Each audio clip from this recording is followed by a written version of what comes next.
Force it. All right. I'm going to introduce Chapter 9 today. This is long-term assets, primarily focused on property, plant, and equipment, and then the methods by which we allocate their cost in a systematic manner over the useful life of the assets. So long-term assets, these are assets that companies buy, invest in, and they use for multiple periods of time. So it's not like office supplies or anything that you're going to use up in a year. We just expense those type of purchases. These are buildings and furniture and fixtures and delivery trucks and the like. Long-term assets fall into three categories on the classified balance sheet. Tangible assets. These are assets you can touch. They have physical substance. That's land and buildings and warehouses and vehicles of various types. Natural resources. These are iron ore or uranium or gold or any type of metal, as well as timber and oil and gas. These are natural resources that are extracted from the ground or grown and then harvested and sold then to the customers. And then lastly, in these long-term assets, we have intangible assets. So if tangible assets are assets that have physical substance, intangible assets are assets that do not have a physical presence. So that includes trademarks, patents, copyrights, software, customer lists, franchise rights, all sorts of licensing from government entities that you have to buy. All right? So tangible assets are long-term assets that have physical substance. They're depreciated is the way we expense them. And you've been doing that on the first two tests. I mean, you've been using depreciation expense and making the entries for it, so you know what the entry is, the debit to depreciation expense and a credit to accumulated depreciation on whatever the asset is. That's not new. What we're going to focus on in this chapter is how to compute the depreciation expense. Okay? So for tangible property, plant, and equipment, we expense it through depreciation. The one exception is land. Land is forever. It never wears out. It doesn't go away. It doesn't depreciate. So that's the one tangible asset we do not allocate the cost of over a period of time because it has an unlimited life. Natural resources, coal, oil, timber, and the like, are depleted. So you know from the income statement alone whether the company is in some sort of natural resource production or extraction, okay, by the presence of depletion expense. And then lastly, intangible assets are amortized. So each of these three categories have their each unique way of expensing, okay? So the carrying value or book value, and you did this on the last midterm. You had office equipment less accumulated depreciation equals the carrying value. And that will become important when we get into disposing of property, plant, and equipment or long-term assets. All right? Because when we sell an asset, we compare the sales price to the carrying value. What is the book value? If we're selling it for more than its book value, we have a gain. If we're selling it for less than its book value, we have a loss. Okay? All right, here's various types. Land, once again, is not expensed because of its unlimited life. We have, God bless you, plants, buildings, equipments. We have mines, timberland, oil and gas fields. And land does not get depreciated. It is just carried. Whatever we purchase the land for stays on the books indefinitely until we dispose of it. Yes, sir. An employee that works there longer than a year? Now, they're not. This is just items that they're a resource. I agree. They're an asset to the entity, but we don't depreciate them. Yeah. If you say you were to take out a loan on a home, Uh-huh. you were to use the loan to buy the home in full to rent. Right. Does that count as you having owned and paid the home off in full, or does that? It's still an asset at its original cost. You would just have a liability offsetting it on the other side of the balance sheet. Yeah. Yeah. So, intangible assets, there are those that are subject to amortization. Copyrights have a limited life. Customer lists, leaseholds, non-compete covenants, patents. Patents, for the most part, have a 25-year life from the government, but we amortize them over their useful life. So if it's a patent that we're only going to use in our production process to generate revenue for less than 25 years, then we amortize it over that lesser life. All right? And that will become important on the next midterm. All right? Things that are not impaired and not subject to amortization is brand names, franchises, goodwill, trademarks. Trademarks are forever. The Nike swoosh, the McDonald's arches. McDonald's gets to use that forever, for as long as they're going to actively use that trademark. All right? The cardinal, the red facing, or the red cardinal head that is facing to the right, very important. That's a trademark. We have trademarked that, and in the university defends that particular trademark. All right. Long-term assets, careful analysis. This is oftentimes the largest expenditures that businesses make. So they spend a great deal of time determining what kind of cash flows are going to be generated out of such an expenditure. So this is a customer relations software package that costs $100,000, but they expect it will assist the marketing department in contacting their various customers and save $40,000 per year over the next 4 years. At the end of which, we'll be able to sell this software for $20,000.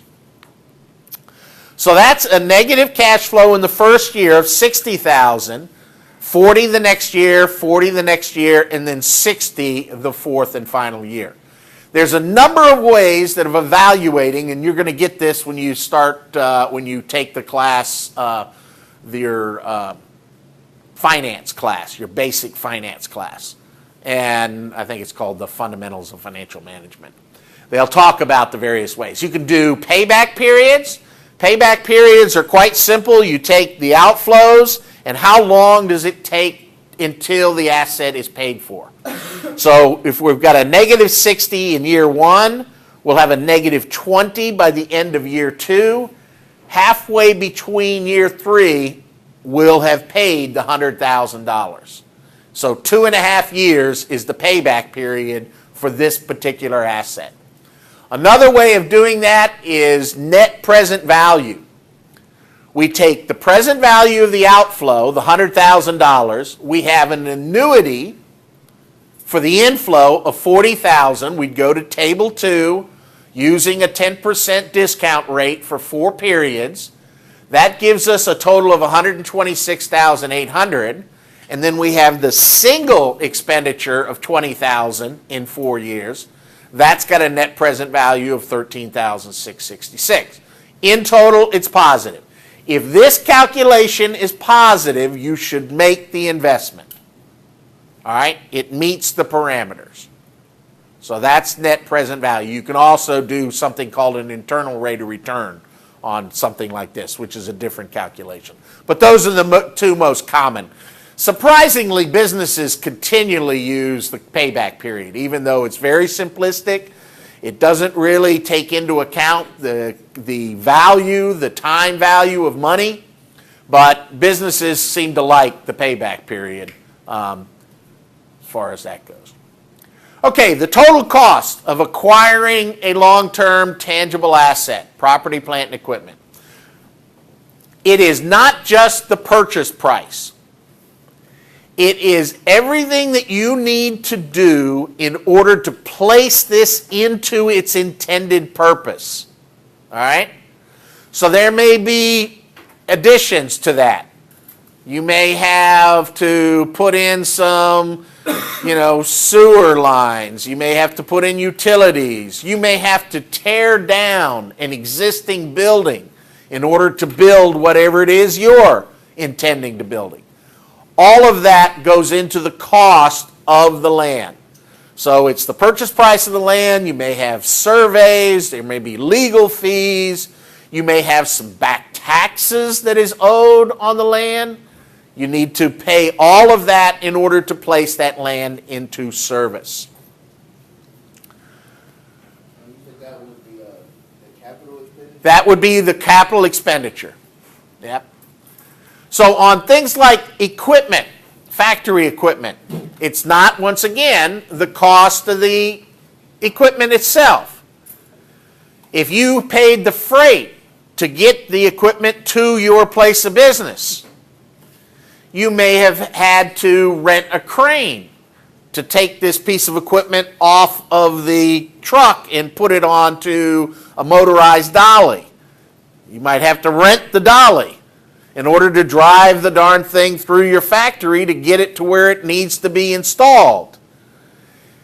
The cost of installing it, building any safety railings around it, building any conveyor belts in order to get the raw product to the machine. Everything in order to install it into its useful service is capitalized. Even internal. If you're dedicating a team of your factory workers into assisting the installation and calibration of this machine, you can capitalize their cost of labor. All right? So it's everything needed in order to place the asset into service. Yeah. So I think on that question it said is it the cost go? Well, that was inventory, and that was the cost of getting freight into inventory. So just like inventory, this is also included in the cost of the asset. Yep. So the original cost. And a good example that I use in this class, I was a CFO for a jet aircraft engine maintenance, repair, and overhaul facility out in San Diego in 99 to 2003. And we installed what was known as a hub balancer. Jet aircraft engines have multiple pieces to them. The front section is called a compressor section, the back section is called a turbine. And there's all these wheels with these little fan blades on them. Look like propeller blades or ceiling fan blades. But there's a whole series of them. The compressor section takes air at very high altitudes that is thin and starts compressing it down by spinning it in front of big blades. And you've all flown on an airplane. You've seen the compressor, the first compressor blades. Those are those fan blades that are at the front end of a jet aircraft engine. Well, behind that, there's another one, and another one, and another one, and another one. There's the bunches of them in there. All right? Each with smaller and smaller, thinner and thinner blades. Well, they're mounted on hubs. So just like the wheels of your car with the tires needs to be balanced in order to keep it from wobbling as you drive it down the road, these blades have to be balanced. I mean, down to the hundredths of a gram. Well, there's a machine. You put the hub in there with all the blades attached, and you spin it up to very, very high speeds. And it's covered so that no outside air bothers it. This big cover comes down, seals it off. And that machine, to install it into our factory, we had to go through the factory floor and drive these big iron I-beams into the bedrock underneath the factory to mount the machine on. So the cost of installing the machine was twice as much as buying the machine to begin with. It was ridiculously expensive for this piece because it's very, very sensitive. So all of that is capitalized, all right, is my point. So land, there is a separate account called land improvements. If you're going to put a parking lot, if you're going to put in some landscaping, security fencing, lighting, all of those are considered land improvement. Land improvement is depreciated. Land is not. Buildings is the purchase price. All of the necessary expenditures in order to put the building into a usable, functioning condition. Leasehold improvements. Oftentimes you lease factory space or office space. You don't buy it.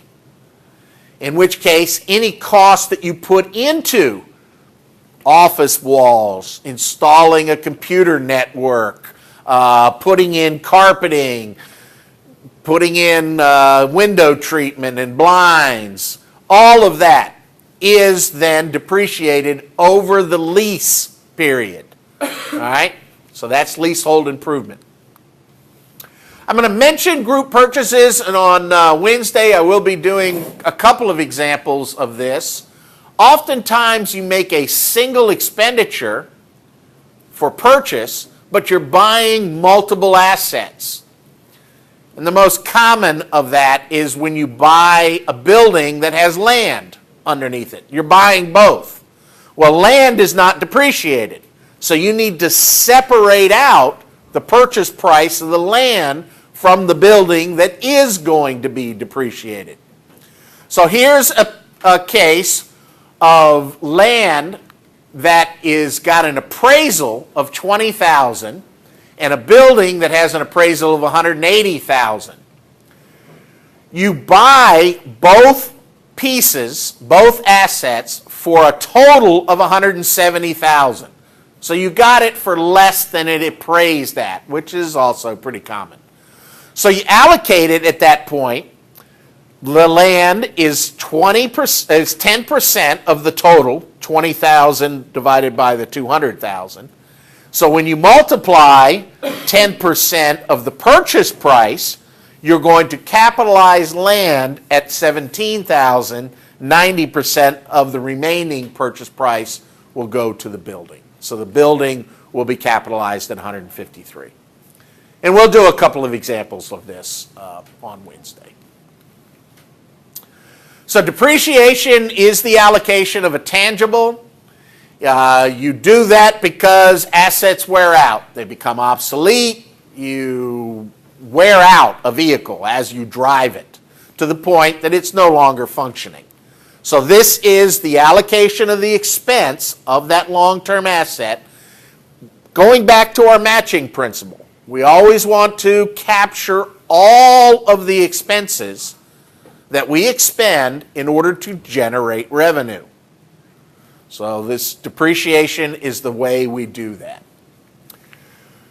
What we need in every problem when we're asked to compute depreciation, we need to know what the original cost, this is the total cost of putting the asset into service. We need to know if there's any residual value. Delivery truck, for instance. You drive a delivery truck for 250,000 miles and then you retire it over the next 5 years. Well, it's still worth something. Somebody will buy that used delivery truck from you. So you need to estimate up front what is that residual value. What can we sell it for when we're finished? And then how long are we going to use this asset? In the case of the delivery truck that I just talked about, 5 years. But the problem is always going to have to give you those three pieces of information. the original cost, the residual value, and its useful life. And at that point, we can compute depreciation. The three methods, and there are more, but the three methods that we're going to focus on in this class are straight line, units of production, and declining balance. All right? So straight line, units of production, and declining balance. Those are the three methods that I'll be going over and I'll be testing you on. Straight line, the most popular choice amongst corporations worldwide. It's straightforward, everybody understands it, it's just simple. You take the depreciable base. The depreciable base is the original cost minus the residual value. So if you buy an asset for $100,000, you're going to, at the end of its life, be able to sell it for $10,000. That's a depreciable base of $90,000. Okay? Does everybody understand that? For straight line, you're just going to simply divide it by the useful life. So if this $100,000 asset was going to be used for 9 years, to keep the math simple, $10,000 a year, year in and year out, is the depreciation expense. So straight line depreciation. So this is a $20,000 asset with a $2,000 residual value. That gives a depreciable base of $18,000. We're going to use it for 5 years. Depreciation of $3,600 per year. The problem gives it to you. It has to tell you what the residual value is. And in real life, you estimate it. You know, you've got a history of buying and selling these types of assets. So you make a good faith estimate as to how much you think it'll be worth at the end of its life for you. All right? Production. This is similar, only now, rather than depreciate it over a number of years, we depreciate it over the number of units that we expect to produce during the life. Now, if it's a machine, it may be actual units of a product of some sort. Generators and most of the aerospace business, aircraft and engines and such, we use hours, the number of hours that the aircraft is flown. It's captured on what is known as a Hobbs meter. For delivery trucks or taxis or corporate vehicles, we may use miles. Okay? So the problem tells you how many units we expect, how many miles, for instance, that we expect to drive this vehicle. So once again, we have, $90,000. 90,000 miles we are going to drive this vehicle. Same 18,000 depreciable base, divide it by the 90,000, that is a 20 cent per mile depreciation rate. All right? So 18,000 depreciable base divided by 90,000 miles is 20 cents a mile. And then you just go out and record the odometer at the end of every year. At the end of the first year, you drove 20,000 miles. That's a depreciation of $4,000. Second year, you drove at 30,000 miles. That's a depreciation of $6,000, and so forth and so on for each of the 5 years. So basically, you're just going to multiply the number of miles. Miles driven by the rate that you compute. Exactly. Yep. Which in this case was 20 cents a mile. The last one is an accelerated method. This is front-loading, taking more depreciation expense in the early years of an asset and then less in the later. And there's two logical arguments for doing an accelerated method.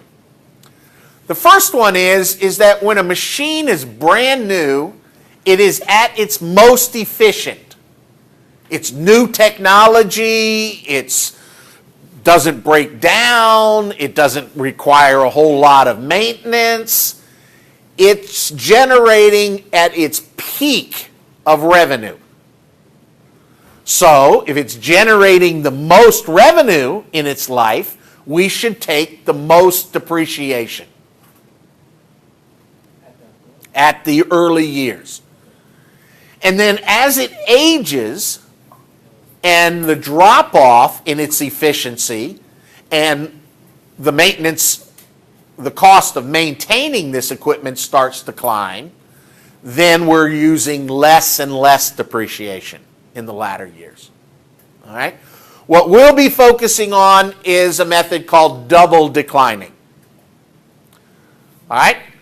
Double declining is twice the straight line rate. So what's the straight line rate?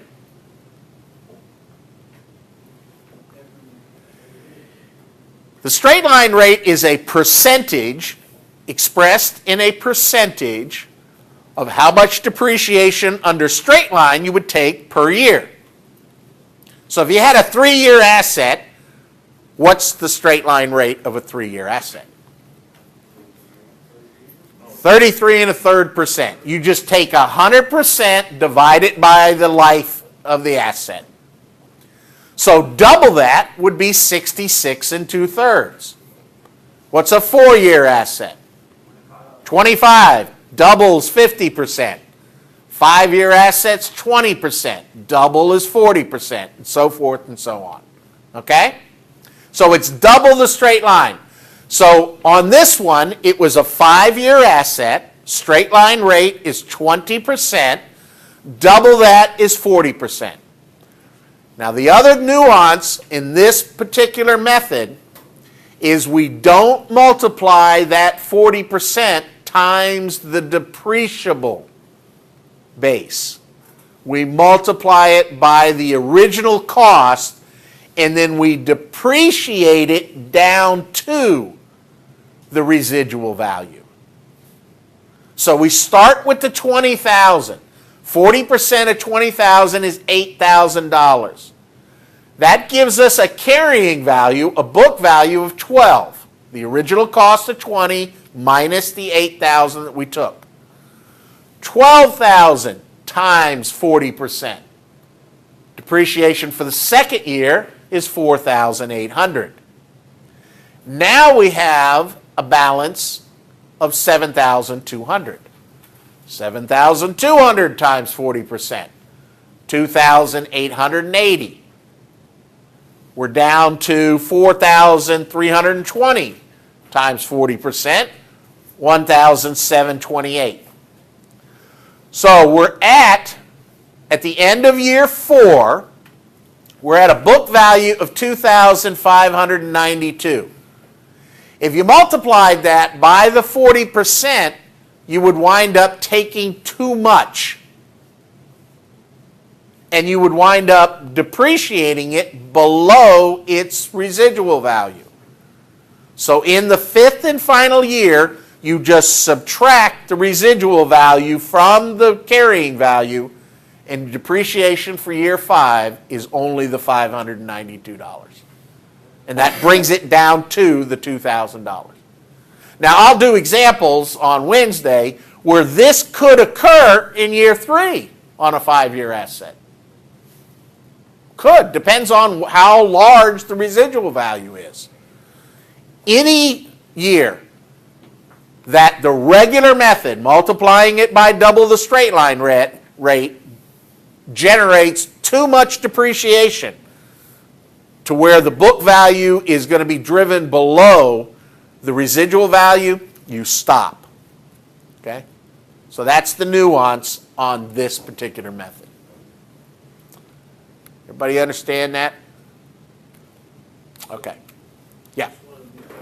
So straight line is percentage per year, production is like per mile or per unit or per hour, whatever it is the asset's going to be used. And then double declining is just off the double in the street? Twice the straight line rate.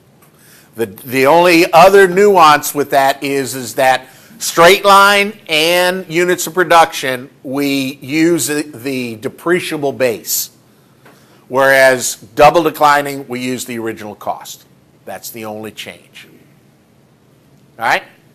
So this gives you the yearly depreciation. You can see under double declining, it's high, $8,000 in the early years, and then lower, $5,092 in the latter years. Units of production, it varies because it depends on how many miles you drove it. So it goes up and down depending upon usage.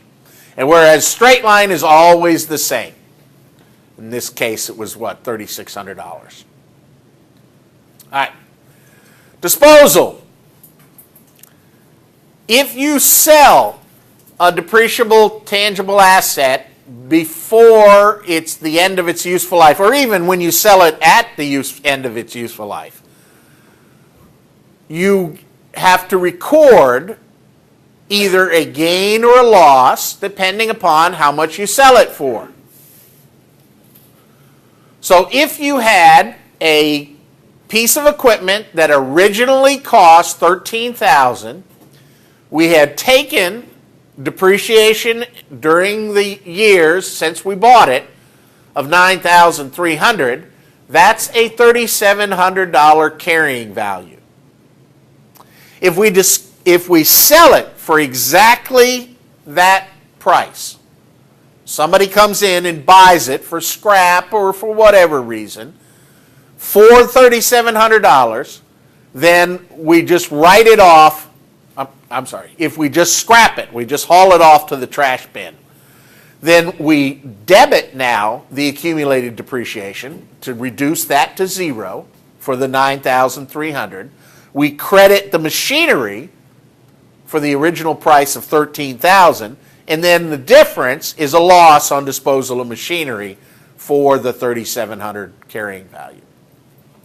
If we sell it for $3,700, then we have no gain or loss. We've received cash for $3,700, take out the accumulated depreciation in the machinery, and we have no gain or loss on the transaction.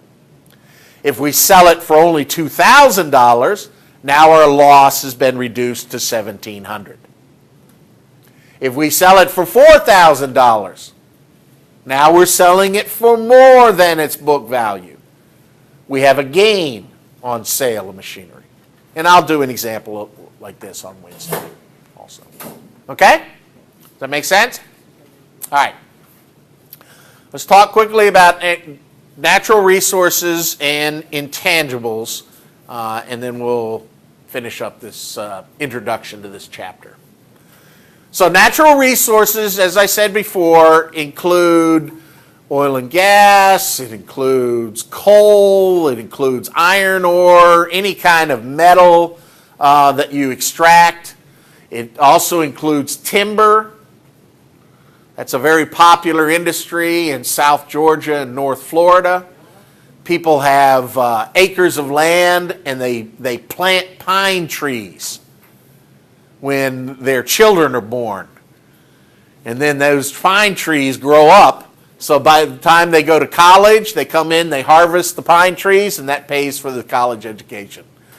And then they sell the land to the next new family coming along. I swear to God, that's what they do over there. So, because pine trees are mainly pulp, they turn it into paper. They occasionally get some lumber out of it, but for the most part, it's pulp. All right, so we're going to deplete these assets. So just a quick example. We buy coal mine for $3.6 million. We expect that after we extract all the coal out of this mine, whether we use strip mining or we use underground mining, we'll be able to sell the raw land without the coal anymore for $600,000. So that's a depletable base of $3 million. If we expect to be able to get 3 million tons of coal, that's a depletion rate of $1. So depletion of natural resources is always on a units of production basis. So $1 per ton. If we extract 230,000 tons during the first year, we have a depletion expense of 230,000, and we create a contra asset account, accumulated depletion on coal deposits for the same amount.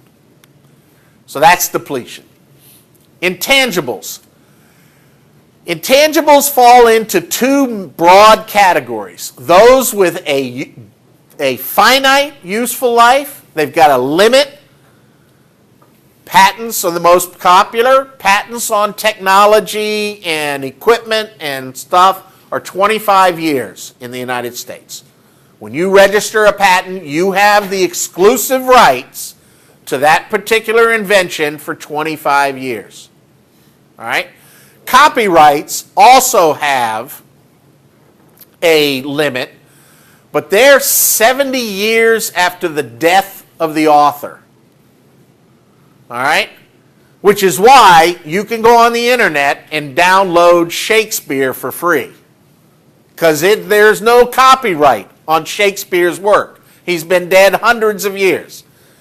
All right? Edgar Allan Poe has been dead now for 70 years. You can get his stuff for free. Mark Twain's free.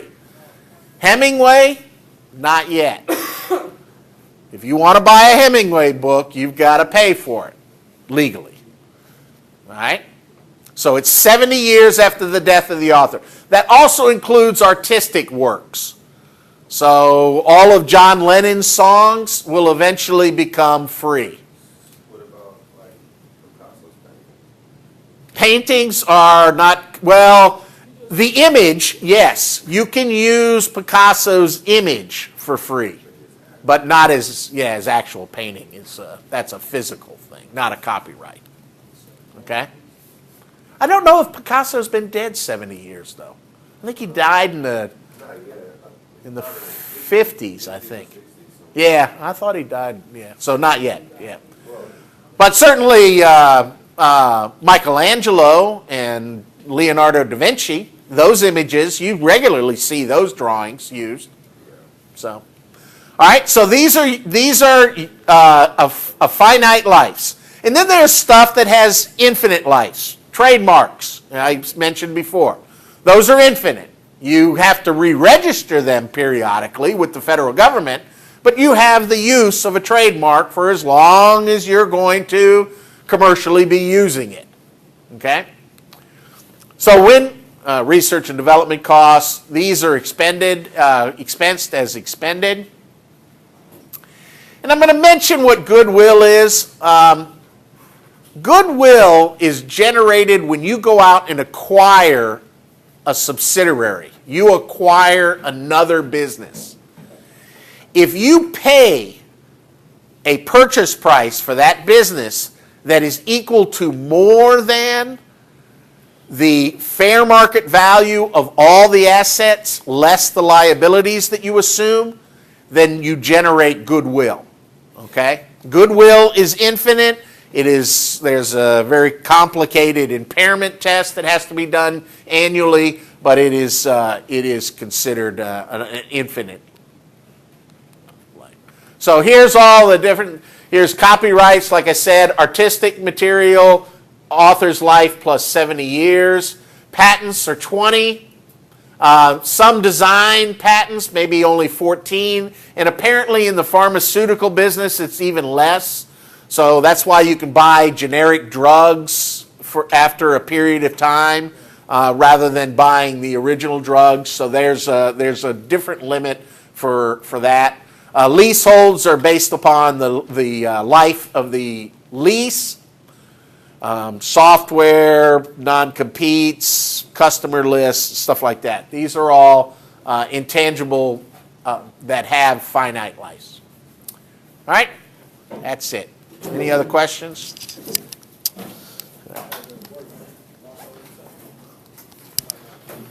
Have a good day.